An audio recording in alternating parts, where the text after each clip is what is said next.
So today I'm going to talk about a few backpacking hacks and answer a few questions. I've had questions on why I change stuff so often, and I guess it was Ben Franklin who said when you're finished changing, you're finished, and I'm just not finished yet.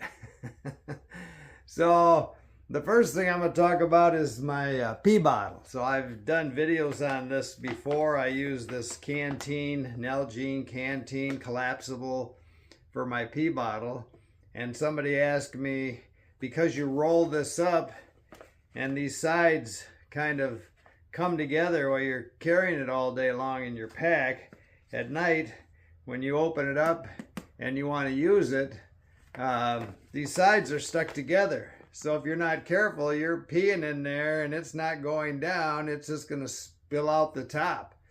So what I do, you can actually see it in there now, I put soap in there, and I clean it out really good every time I go to town and make a resupply, but I store the soap in here. I'll just squirt 2 or 3 shots of liquid soap in here and just leave it stored this way, and so it just keeps those sides nice and pliable. They don't stick together so much, so when you use it, it goes in the bottle and not in your tent or in your bag or all over you.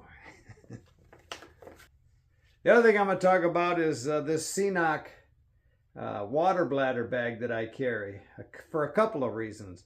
I keep protein powder in here. I'll show you why. But if I needed a long water carry, this got a lot of volume, I could take the protein powder out of here, put it in a Ziploc or something, the way I ship it to myself, and resupply to refill this and use it for a water bladder. I like this opening. My old Platies had these on the bigger containers. This one is really good seal. You can't really make a mistake with this. It just doesn't leak when you've got liquid in it. But anyway, the reason I like it for my powder, I have a problem with powder, and I'm trying to put it into my water bottles, and I use the extra wide mouth water bottles just for that reason. So when I'm putting Carnation instant breakfast packets in here, I've got a bigger opening to take a shot at without having to figure out some kind of a funnel or carry some kind of a funnel. I just want a big opening. And so with my protein powder, I can just take the cap off, stick it in this opening, shake it upside down a few times, and get as much powder in there as I want. I've spilled nothing. It just works like a charm, and it's very durable. So I just carry my powder in that, ship new powder to myself in Ziplocs, and pour it in here when I do a resupply. The other thing a lot of people ask me about are these cheap little carabiners I use to hook things on my pack just so I don't lose things. Water bottles, water containers. I mean, I've had full liters of water full out of that front mesh pocket on my pack, and you would think if 2 pounds fell out of your pack, you would know it, but no, you don't. On the PCT, like my 3rd day on the PCT, a full bottle fell out, and I didn't know it until I needed it. And so after that, I've always used these cheap little carabiners to hook things on. And the question was, these things are worthless. They break all the time, and they really don't break. They don't fatigue, but they can go limp on you. I've been trying to work this one for a couple days to make it break, but I can't. Of course, when you want it to, it won't. But it's easy to fix, and I'm going to show you how to do that. I mean, just a knife blade,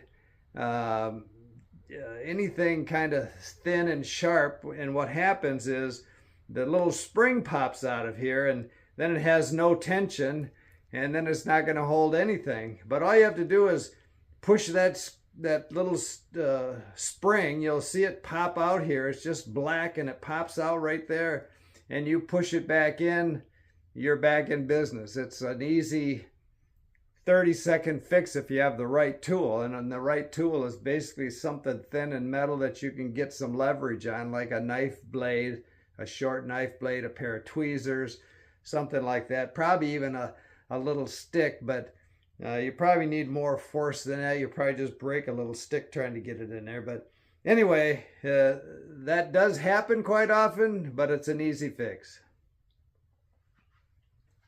And I think some people get the impression that I don't like ultralight, and that's not the case. Again, I've seen tons of people who are very good at it and are very successful at finishing through hikes.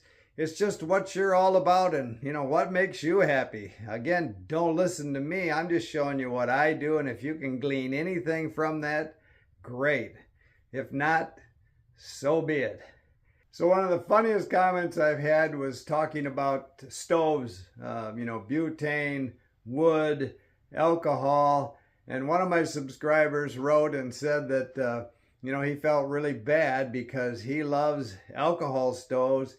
He had a 1986 Trangia, loved that thing, had it for years, but he lost it in the divorce. His wife got it.